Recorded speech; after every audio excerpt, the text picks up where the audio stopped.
La vidéo d'aujourd'hui s'adresse aux hommes. Il se trouve que pendant très longtemps, dans nos sociétés, on a beaucoup parlé du rapport des femmes à l'argent.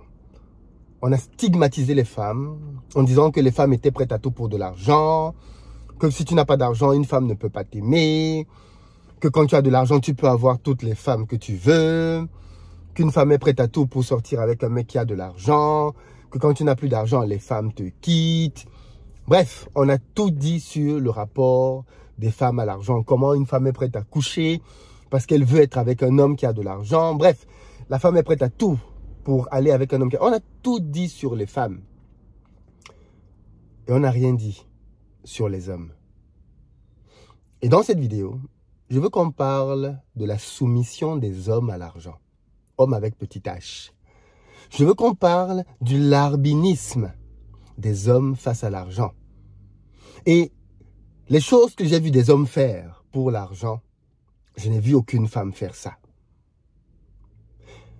Je ne sais pas pour vous, mais moi j'ai remarqué que quand il y a un homme qui a de l'argent, les personnes qui lui font le plus le samalek, les personnes qui lui déroulent le tapis rouge, les personnes qui sont les plus à même de faire pour cette personne tout ce qu'elle demande, ce sont d'autres hommes.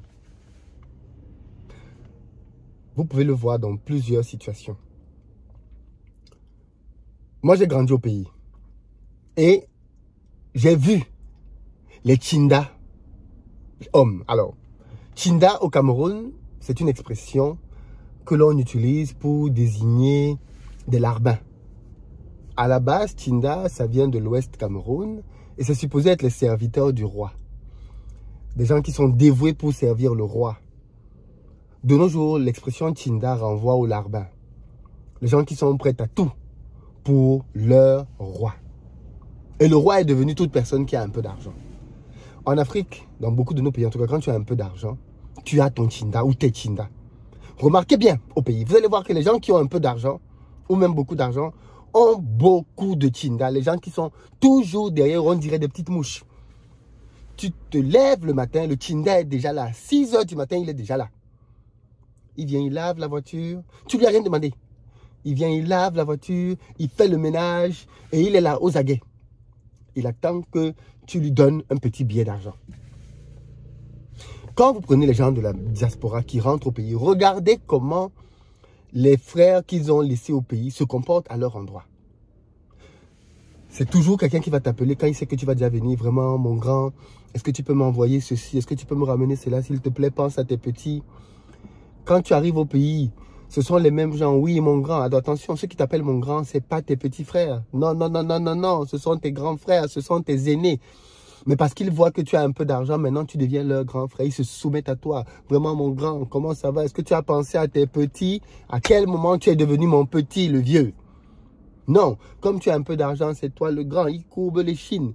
On ne parle pas fort quand quelqu'un a de l'argent. Tu peux faire ce que tu veux. Ils peuvent t'attendre 10 heures de temps. Quand tu arrives, ils sont contents. Ils ne te reprochent jamais rien du tout. Et quand vous avez un Tchinda, les Tchindas sont prêts à tout pour avoir la faveur de gars qui a de l'argent. Est-ce que vous savez qu'il y a des hommes dans nos pays qui, pour satisfaire leur roi, sont prêts à donner même leur soeur, parfois pire, leur propre femme, pour que ces personnes couchent avec? Ce que je dis là est sérieux. Dans les commentaires, vous pouvez témoigner. Je connais des gens qui sont prêts à donner, et c'est même certains même qui ont donné leur soeur. C'est-à-dire que le benguiste est arrivé. Il est arrivé au pays, il est dans les dégagements, il a un peu d'argent. Et qu'est-ce que le gars voit? Le Tchinda, il veut tellement mettre à l'aise le benguiste qu'il propose à sa soeur de la positionner chez un gars qui vient de France. Ma soeur, je vais te positionner chez un gars là. Tu vas l'arranger, tu vas le mettre bien, il va te donner l'argent, il a des euros, il vient d'arriver. Il est prêt à prendre sa propre soeur pour aller la mettre dans les bras de quelqu'un d'autre parce que cette personne-là a un peu d'argent et un peu de respectabilité. Et ce larbinisme profond est très présent chez beaucoup d'hommes noirs.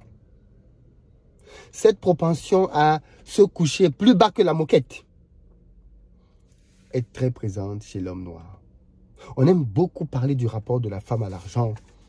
On parle très peu de la soumission et du larbinisme des hommes face à l'argent. Et je pense que c'est important de le rappeler aujourd'hui.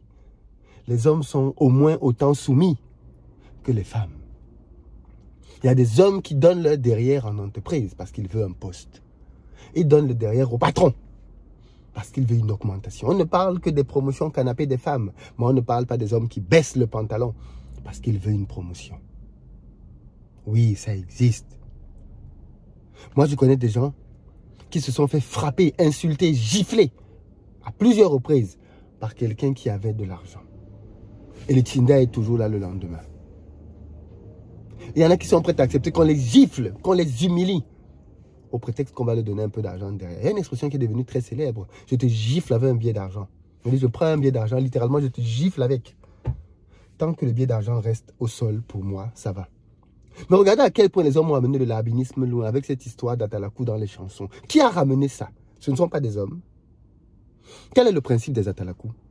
Un artiste prend son chant et commence à citer le nom de personnes riches. Vous avez entendu le nom d'un pauvre cité dans une chanson? Jamais. Qui fait ça ou qui a amené ça? Ce sont des hommes. Les hommes ont beaucoup de stratégies pour se soumettre devant d'autres hommes. Et quel est donc le principe? Il commence donc à chanter tes louanges. Oh, le grand, il va faroter, faroter, faroter. Il crée des trucs. Tu ne le connais pas, hein? Mais il commence à chanter ton nom parce qu'il veut attirer ton attention. Quelle est la finalité derrière? C'est que tu saches qu'il existe et que tu lui donnes quoi? De l'argent.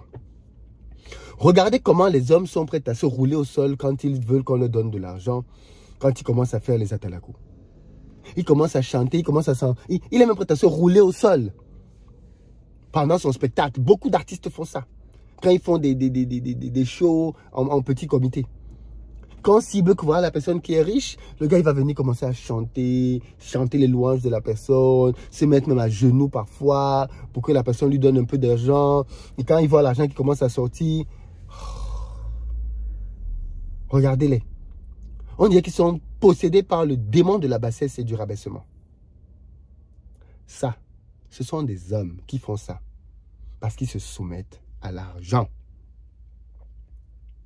Vous avez ça dans beaucoup d'endroits. On chante pour les hommes d'affaires. On chante pour les footballeurs. On chante pour toute personne qui a une certaine forme de réussite. Ce n'est pas qu'on chante pour toi, on s'en fout de toi. Ce qui intéresse, c'est l'argent que tu as. Et je pense pour ma part que c'est utile, c'est nécessaire dans notre société de rappeler que quand on veut critiquer les femmes, en disant que les femmes font ceci, cela par rapport à l'argent, regardez les hommes. Et les hommes font quoi?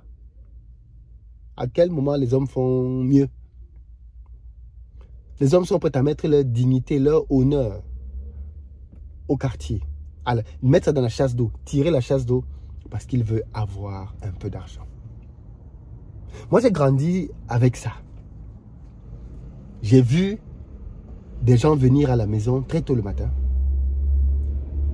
pour nettoyer la voiture, pour faire même une partie du ménage, pour transporter le papa au travail, pour revenir le chercher à midi pour le ramener à la maison, en attendant que peut-être... Et quand le midi arrive, quand le papa a fini de manger, lui aussi on pense à lui, on lui donne un petit truc à manger, il prend ça comme ça.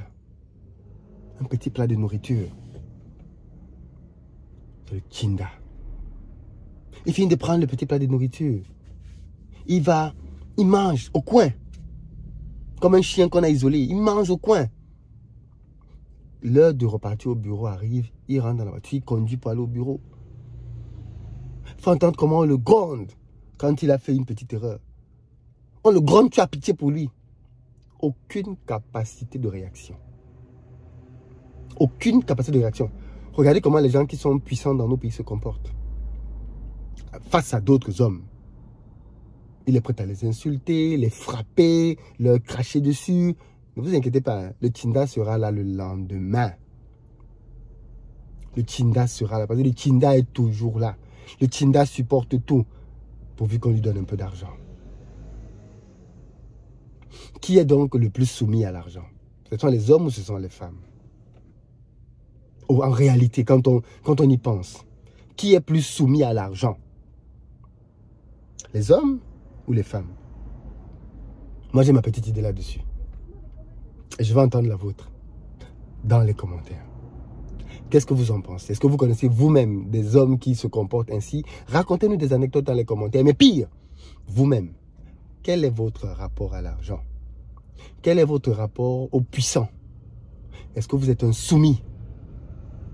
Observez-vous et remettez-vous en question. Peace.